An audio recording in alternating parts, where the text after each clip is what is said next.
Hello, welcome to AT&T ThreatTraq for March 14th, 2013. This program provides network security highlights, discussion, and countermeasures for cyber threats.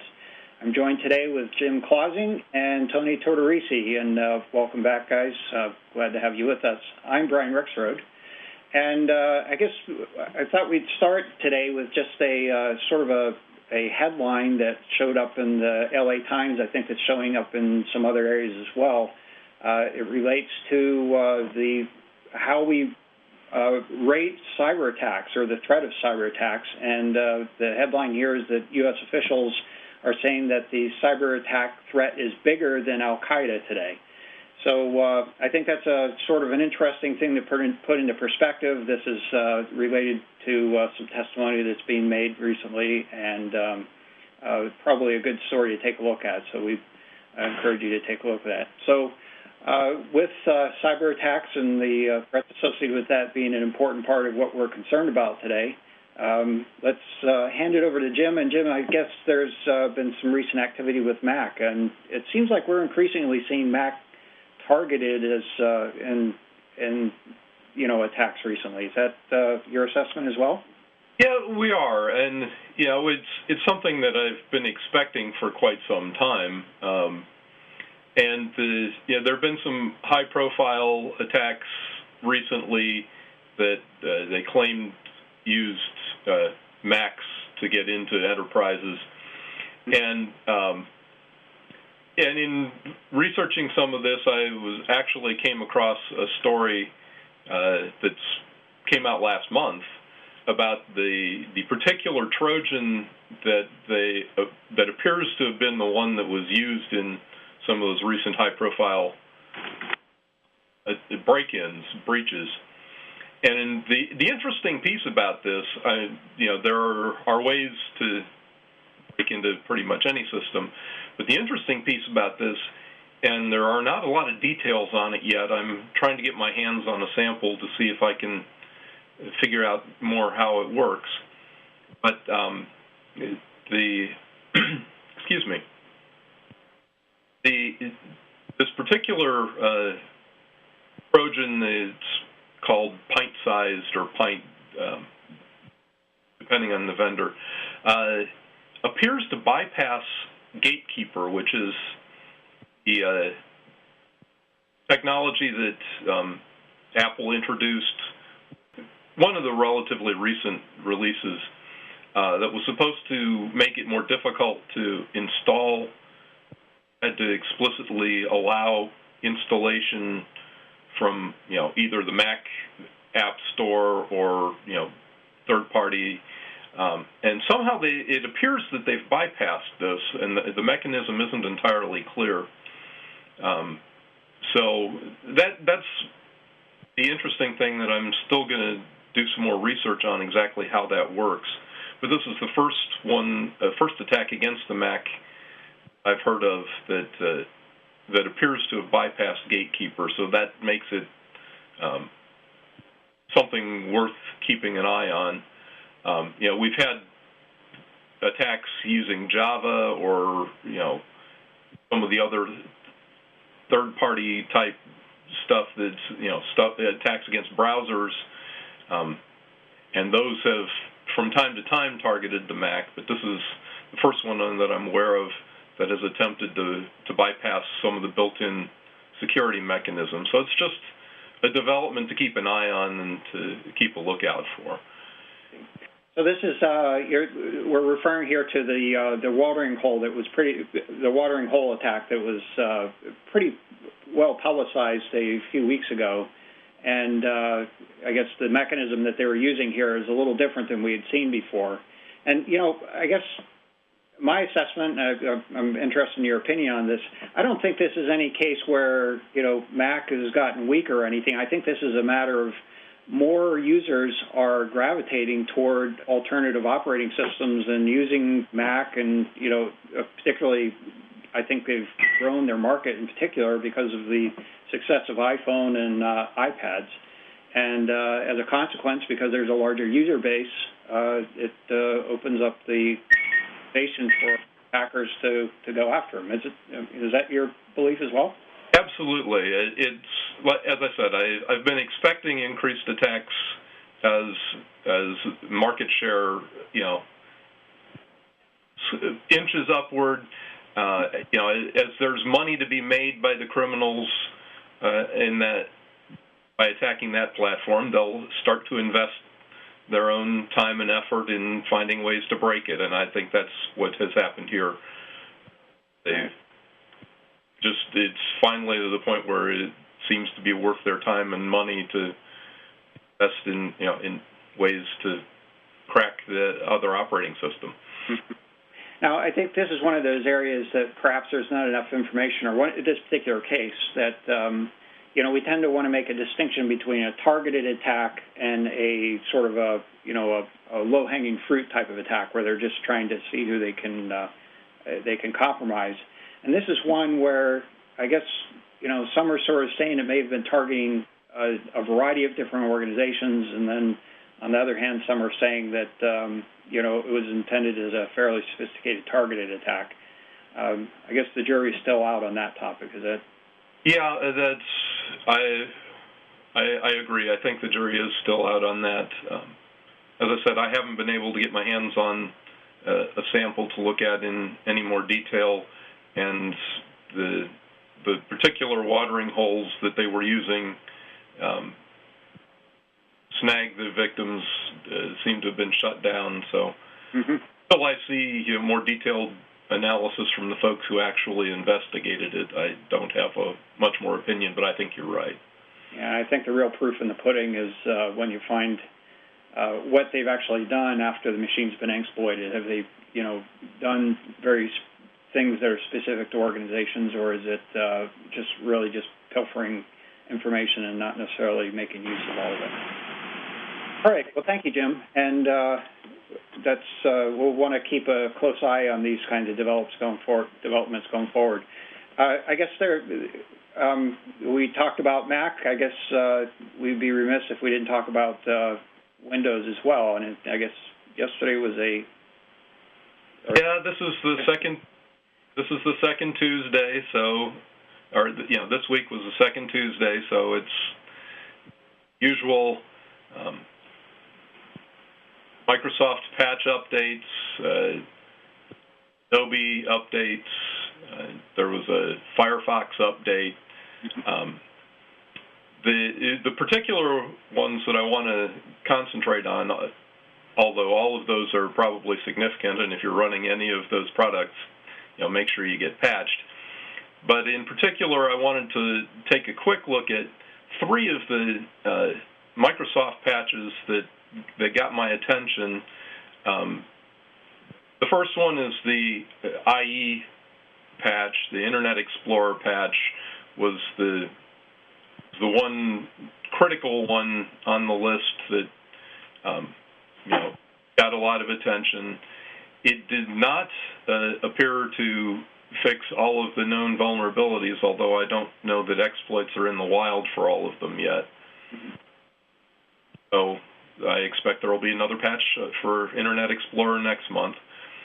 But it was one of the critical ones, and one of the ones that should be applied as soon as possible. It applies to IE 6 through 10, so all of the versions that are out there. The second one that I wanted to look at that doesn't seem to have gotten as much attention, although it is rated as critical by Microsoft, is the SharePoint vulnerability. It's an escalation of privilege vulnerability. There's also a cross-site scripting vulnerability that's covered by the patch. And it's one that I hadn't seen a whole lot of public discussion about it, but on some of the lists I'm on, it got a lot of attention, and a reminder. SharePoint is a great product for sharing information within work groups. It's probably not something you want exposed to the internet. So it's one that should be patched, though, relatively high priority.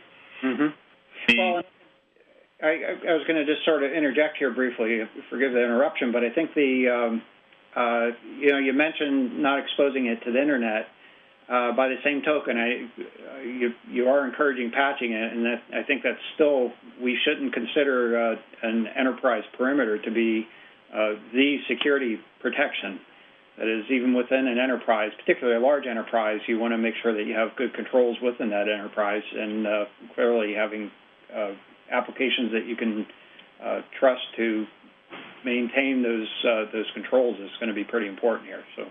Exactly. Even within an enterprise, it should be restricted to only the folks that really need access to it. Finance folks are using SharePoint. Your sales folks don't necessarily need access to that or whatever. Right?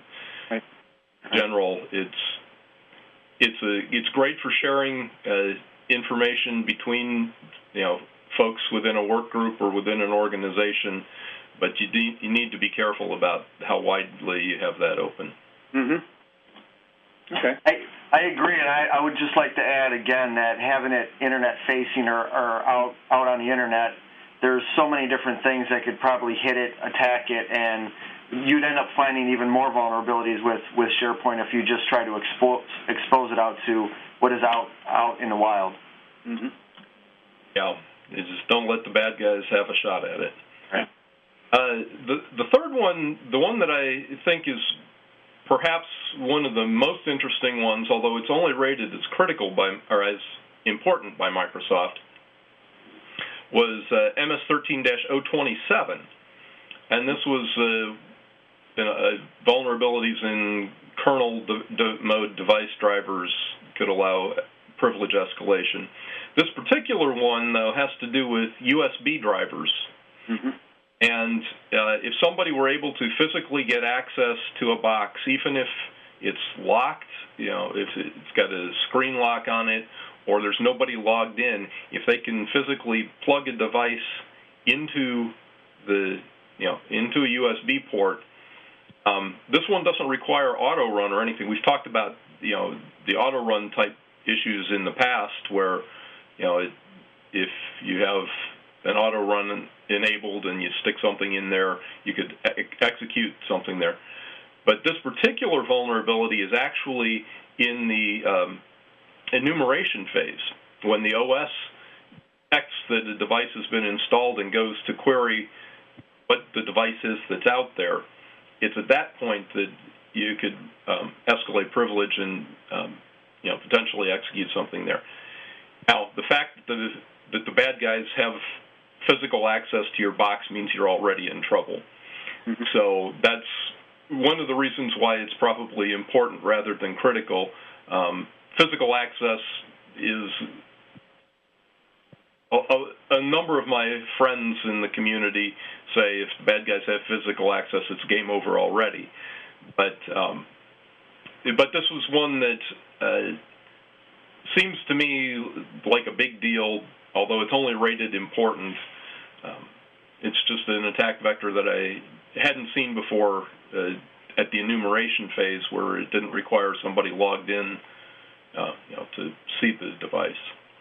Yeah, this is kind of a sticky one or a tricky one because whereas if you are referring to having physical access to the box, I think that's if you're able to convince somebody to use a USB device that the malicious actor has provided, that's just as significant. That is, it may not be the bad guy accessing the box. It may be the bad guy provided a USB device to a legitimate user, and as a consequence, become expert. Yeah, you're right. The classic one, somebody leaves USB flash drives in the parking lot or on the bench near the doorway, and folks pick them up, take them back to their desk, and plug them in. We've seen that social engineering attack vector work in the past, and this is another possible way they could use to exploit the device. You're absolutely right. Right. I was going to say that's one of the basic social engineering techniques is leave it out there, or even you want a prize. Here's your stuff. Have a free USB stick, and it just gets in. And as you said, the the bad guys never have to even make it into the company. Mm-hmm. And it'd be interesting to see if that could be combined with a propagation mechanism. So, for example, even subtle things like rental cars.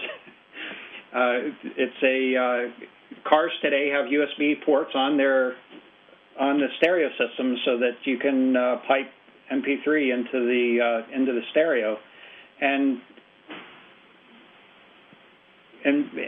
it may be, for example, a typical scenario where somebody might be using their iPhone as a GPS device, or some other type of mobile device as a GPS device, which in fact is a USB storage device. And so you can see that you could potentially propagate things to people you've never met or seen, and potentially use this exploit as part of that. I'm putting pieces together. There may be complexities that make that not practical, but it's those types of scenarios that tend to really kind of make something subtle like this turn into a more significant problem. And if we can think of it, the bad guys have thought of it too. Absolutely. All right. Well, very good. Those are some enlightening points, and obviously, as we've many times encouraged before, make sure your systems get updated and patched as quickly as possible. And with that, sometimes botnets get taken out of service, and sometimes they come back to life. So, Tony, can you tell us a little bit about what you've learned? Yes. Today I wanted to discuss a research paper by Trend Micro on the Asprox botnet. This research paper had a lot of really good information about the botnet, its history, what it does, even a deep dive into the components and how it actually functions outside in the Internet. So Trend Micro really spent a lot of time on this. There was a lot of good documentation within it, and it's just a really good paper, so I definitely suggest taking the time to read it. But for a brief overview here, the Asprox botnet was actually created around 2007, and it mainly did phishing emails. It was created by a cybercrime organization, and it focused on that for the first 3 years of its life. Security vendors during that time, it really put a lot of pressure and a lot of scrutiny on it, trying to find out what's going on, how to handle it. But after that, it actually stayed underneath the radar, and it's been around ever since. And throughout its years, it's really evolved and got even more complex. So with that, the main functions that this botnet does right now is 4 different things. It does spam propagation. It mainly focuses on various companies that deal with moving shipments, postal themes. In addition to that, it also does emails related to certain airlines, and it focuses on those. That's one of the components of it. The other 3 are even more interesting. Once the botnet is actually sitting on the endpoint, it does credential harvesting. It focuses on email accounts and also any sort of FTP clients. And what it does is it'll look for those types of credentials, and it sends that information out. One of the things about when it harvests that information is it actually has a list of certain email addresses that it stays away from. And the list really actually kind of leans towards what sort of spam it sends out, and it tries to avoid those domains at all costs. It also deals with certain email addresses like no reply, very general, very basic that you'd see in any company, really. So it also does the credential harvesting. On top of that, while the bot is sitting on the endpoint, it retrieves lists of websites, and it'll actually do vulnerability checking. So it'll go out to those websites while it's sitting on the endpoint and check for two different vulnerabilities, and once it finds out if it is vulnerable, the research paper stated that it really doesn't do any action on it, but it sends that list back to the CNC sites, letting the botnet know that those websites are vulnerable. And one of the last things it does, and it's really interesting that it has monetized itself, is it does PPI, or pay per install. programs. So when it's on the machine, it'll actually download some additional software, mainly fake AV, where it pops up and it says, something's been infected on your machine. This AV has found it, so why don't you purchase the AV, get the full download for it. And every time that gets installed, the botnet sends information out to the PPI affiliate, letting them know that infection happened, and they actually get money back from it. So this botnet is really robust and has a lot of complexity to it with what it does once it's on the machine.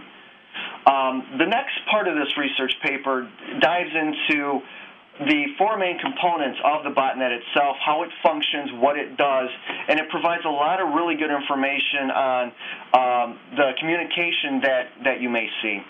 Mm-hmm. Basically, this botnet has evolved where it's using compromised websites for its first tier of command and control servers.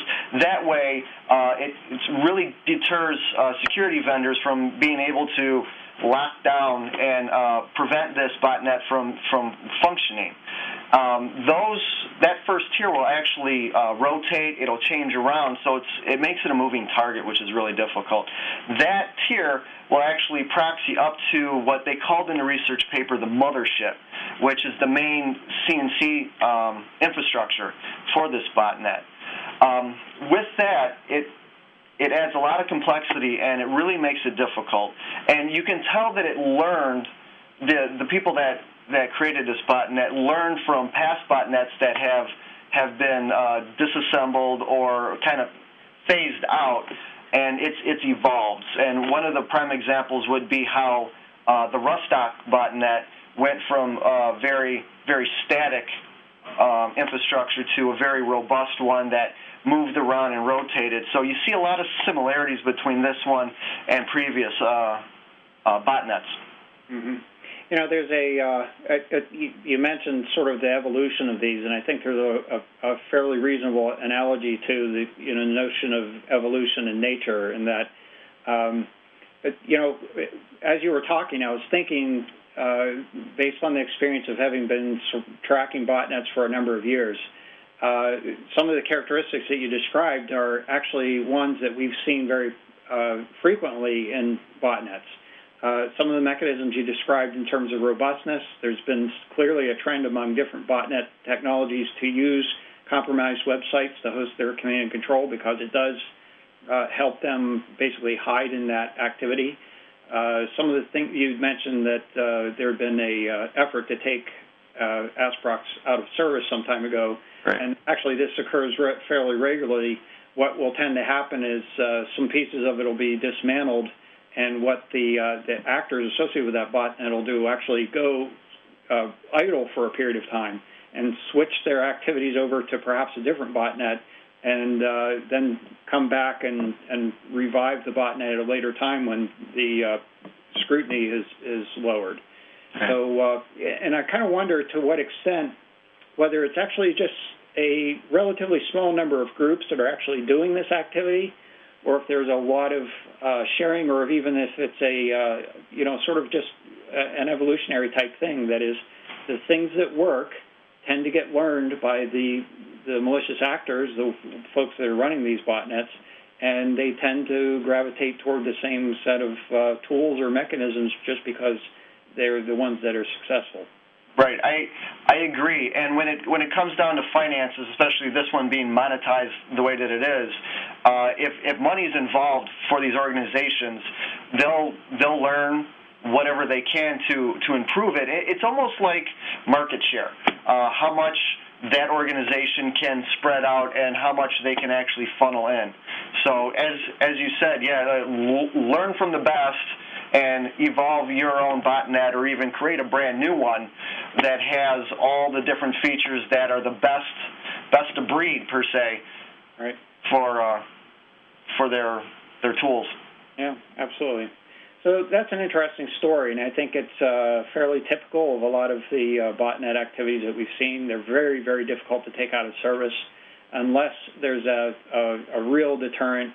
The one case that I feel has been very successful is the one that was associated with was actually the DNS changer, where they actually made some arrests associated with that and seized assets, which is probably a much stronger deterrent than trying to, block IP addresses or block domain names. It's really not an effective deterrent. So thank you, Tony. Very good story there. Anytime.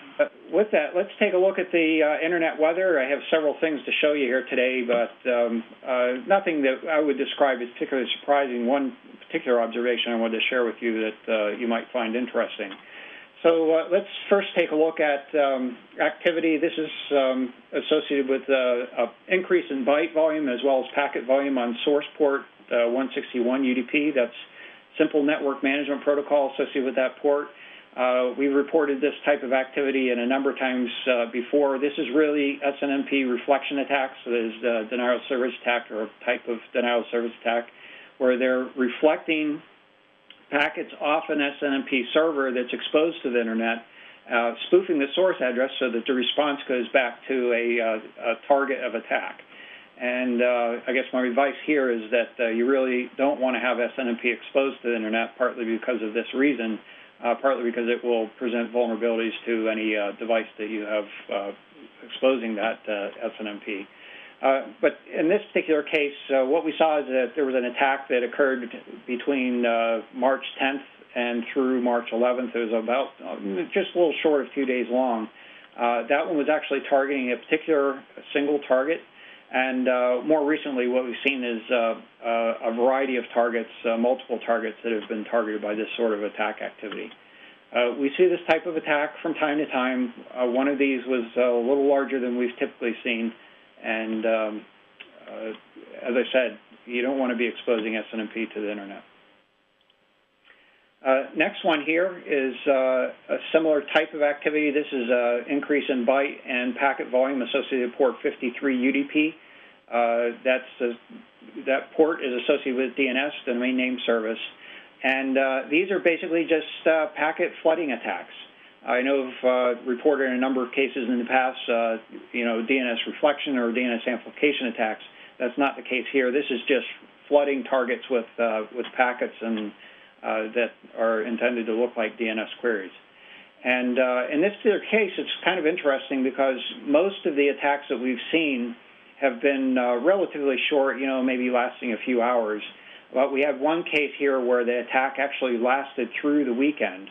And you can see that there's sort of a decay pattern that exists in this attack activity. I believe this was actually a mistake or some type of a failure that occurred for the attackers in this case. I think they typically, just having seen some of the other attacks associated with this group, they typically attack for a period of time, and they'll send a stop command and stop those attackers from the bots from performing the attacks. In this particular case, it seemed that they perhaps lost control of some of the bots, or the bots didn't get the message for one reason or another. And they continued to attack, and I suspect that what was happening here is as the addresses that were doing the attacks were discovered, that is, they probably had some sort of a performance problem, the owners of those machines discovered that they had a problem. They probably reset the machine, and it came back, and it wasn't attacking any longer. So you can see the decay pattern of this activity through the course of the weekend and into the beginning of this week. And as you can see here, some of these attacks are quite large. So in any case, there are multiple targets of attacks associated with this, and we're seeing this fairly regularly. Next example here is actually a set of anomalies that we've observed over the last week here. This is scan probes on port 6675 TCP. I quite frankly don't know what they're searching for here. If you have an application that's using port 6675 TCP, you want to probably pay attention to it.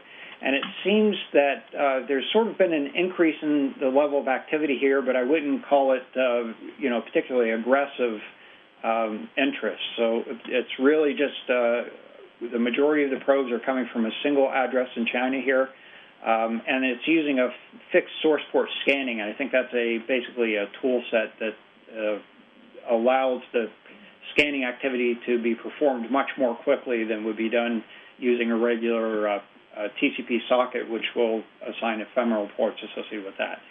So we are seeing this activity, and it seems to be some increase in activity over the last couple of days.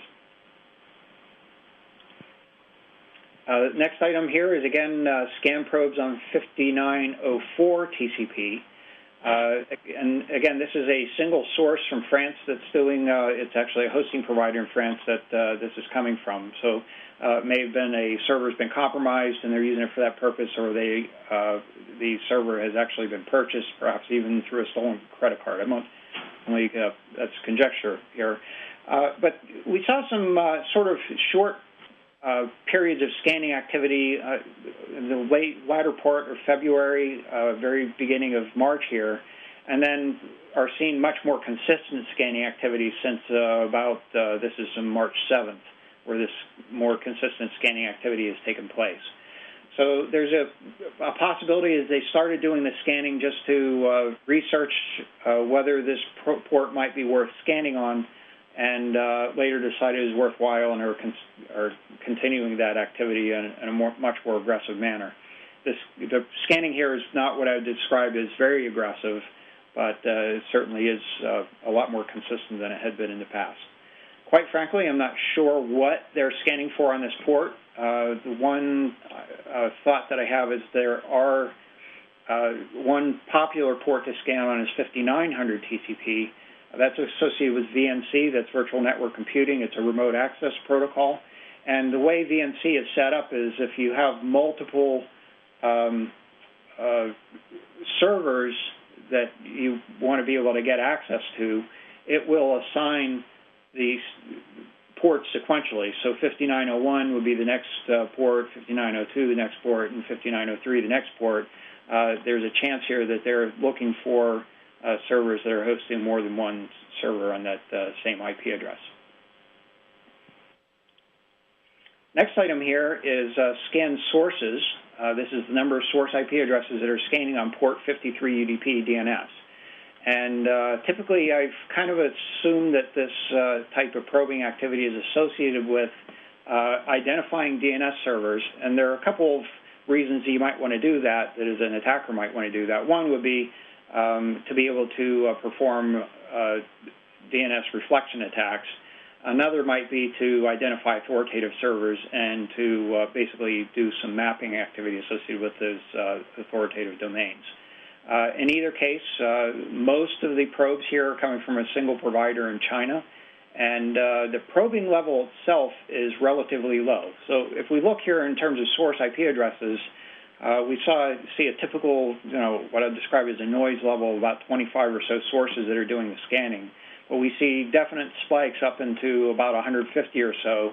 And then over the last couple of days here, we've seen some spikes that extend well up into up near 400 sources at a given time. And by the way, I'm happy to be showing 60 days of data here as opposed to 30 days because there definitely is a trend that's been occurring over the last 60 days here. That is periods of scanning activity and then periods of less activity. It's also interesting to observe here that there is a sort of a subtle trend upward, and in particular in the last few days, an increase in that the number of sources that are doing the scanning. So that's a measurement of the number of sources, but if you were to look at just the number of probes that are associated with the activity overall, there hasn't been a significant increase. So this may, in fact, be a very low and slow activity. They're trying to hide under the radar and perhaps not realizing that we have some ways to find that. Yeah, well, Brian, it looks like the noise floor, though, is increasing some, too, there. That's absolutely true. So there may be some relationship between those two. It's not exactly clear what that would be. Brian, any thought on the pattern of the increases? It seems to be spaced almost perfect. Almost perfectly, yes. So there could be some automation associated with this. It's very, I can only guess.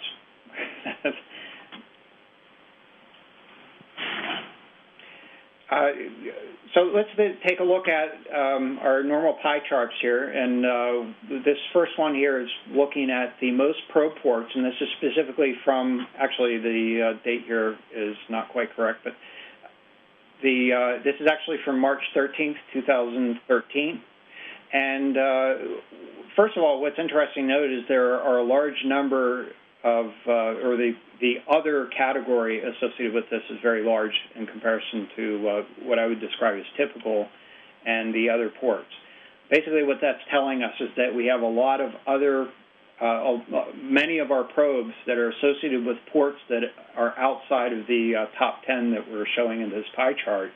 And that is a little bit of an anomaly, perhaps associated with maybe somebody that's looking for a broad set of ports, or it could be associated with some sort of a backscatter associated with denial of service attack that occurs occasionally.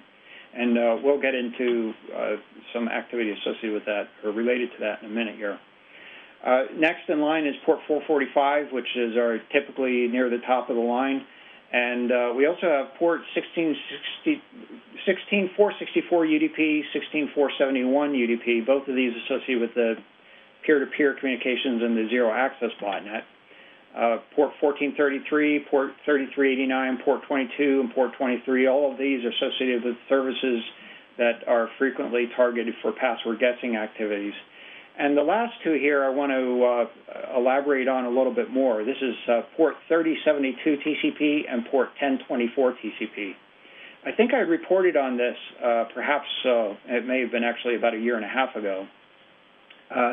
These particular ports happen to be associated with backscatter from a denial of service attack. And it's actually a specific tool that's used in those denial of service attacks. So let's take a quick look at the activity on those two particular ports. And this is, again, looking at scan probes over time. As you can see here, there are definite spikes in activity, and more recently, some what I would call is a little bit more persistent bumps in activity on those ports. It turns out, as I said, this is backscatter associated with a particular tool that's used for denial of service attacks. It's a tool called Juno. And it's actually a bug in the programming that they intended to program it so that it would send a SYN attack and randomly assign ephemeral ports associated with that SYN attack. But there's actually a bug in the code that really only randomizes between these two particular ports, 1024 and 3072. And what we're actually seeing is that backscatter, so with SYN ACK flags. So what they're really doing is conducting attacks, usually on port 80 TCP, toward some target. And what we're seeing is that those targets are perhaps a DDoS mitigation platform that's replying with SYN ACKs in an attempt to identify to make this complete the connection. So to learn a little more about that particular bug and why this backscatter exists, I'll refer to John Christoph's blog here. This is from 2011, almost 2 years ago now, and he describes that bug in more detail. And next thing here, and last but not least, we have the graph with the most sources probing for yesterday, March 13th, 2013. And here we have port 445 TCP is having the most sources that are probing on it. And we also have actually 4 ports associated with the zero-access botnet. That's 16464 UDP, 16470 UDP, 16465 UDP, and 16471 UDP. And then a couple of other sets of activities here, port 23 and 3389 that we also had already talked about, which is normally associated with password guessing activities. All right, with that, let's take a look at some of the top security concerns for the week. So, Tony, do you have something that is really on your mind for this week? Absolutely. When it comes on to my topics, it's always email. I'm always concerned about it. Basically, what I've been seeing in the past week and a half that are some top concerns that I want people to know about, there's 3 main things. One, I'm seeing a lot of pharmaceutical spam. These are the Canadian pharmaceutical sites. They're actually, you see the redirection going to other sources that's not Canada. Just stay away from these things. Anything that you see coming in that talks about enhancing anything that deals with drugs, just stay away from it. In addition to that, there's a lot of weight loss websites that are out there that are being propagated with email. Again, they are not legit. They'll show like it's coming from a news source, or it's just something about, raspberries are going to make you lose weight, something like that. Not good. In the past, we've seen some cross-site scripting that are associated with those websites that have been stealing email accounts. I'm not sure if the stuff that I'm seeing now is doing that, but still, just stay away from it. Lastly, ATM card emails. I'm seeing a lot, here's your new ATM card, click here to fill out.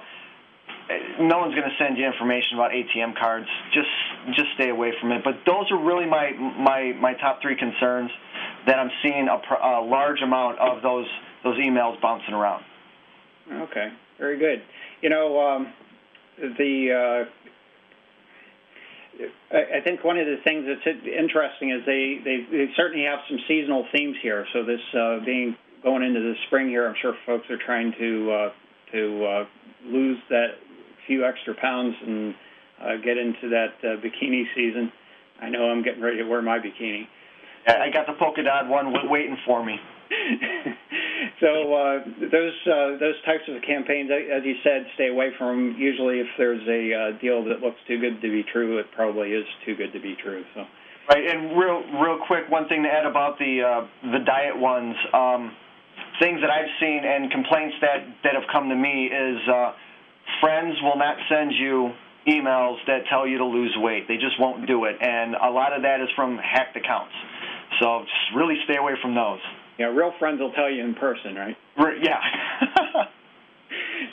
Well, the other spam campaign that may be coming up here, we always see it about big news events, and since there was just a new pope elected, I expect some spam campaigns about that. That's true. That is true. All right. Well, Jim, what's on your mind? Well, I'm still thinking about IPv6. I've talked about it some last week, and you got me thinking about all of the new devices. We talk about these other devices other devices we have on our networks, our printers and whatever. And with IPv6 and now the new embedded devices being IPv6 enabled, even if we don't think we're necessarily running it, we may have a printer or something on the inside of our network. It's exposing, ports outside the firewall because we've got an IPv4 firewall, and we haven't thought about IPv6 yet. I'm just thinking about, like, at home. My home setup, I've got a number of devices there that are IPv6 enabled that I've had to make an effort to make sure I've got an IPv6 firewall on my home network now. Mm-hmm. So it's still IPv6 that I'm thinking about this week. Makes sense. I think what's going to happen with IPv6 is there are a lot of subtle little changes that are taking place. You buy a new device or you update the software on a device or something, and it's enabling features and changing things. And the way you protect with IPv6 requires a little bit different thinking. It's not just IPv4 with a bigger address. So I think you have a good point there, and it's something that we can't be just concerned about for a week. We need to really kind of be paying attention to how it's evolving and how it's being used. With that, I guess one of the things that I'd like to share here is just the notion of sort of background effects that are associated with security events. One of the concerns that you might have is that making sure everybody's aware of what's going on when a security event is taking place may be an important consideration, but at the same time, you have to keep in mind that folks that are responding to incidents and having to report information about those incidents is taken away from their activity to actually address the incident. And by the same token, when you have a lot of information coming into those responders, it also requires that they have to interpret that information, determine if they can make use of it. So it's very important to be thoughtful, in fact, plan ahead of time how you're going to communicate, whether it be communicating within the group or communicating with your management to make sure that if you are working through a security incident, that it's done in a coordinated manner and not forcing a lot of people to be shuffling around papers or emails or things of that sort. So, for example, if you have a denial of service attack, you certainly don't want to be creating a personnel denial of service attack as a part of the activity. So, it's not a serious concern that I have, but it's certainly one of the things that as a person that's involved in security operations that I'm paying attention to, and it might be something you want to plan for ahead of time as well. So that's our show for today. If you'd like to get in touch with us, you can email us at threattrack@list.att.com. You can also find us on Twitter. Our handle there is @ThreatTraq. And ThreatTraq is available in video form. It's on the AT&T Tech Channel website. It's att.com/ThreatTraq. It's also available on YouTube, and audio-only feed is available from iTunes. And I want to thank you for joining us today. Thank you, Tony and Jim, for joining today, and I appreciate your input very much. We'll be back next week with a new episode, and until then, keep your network safe.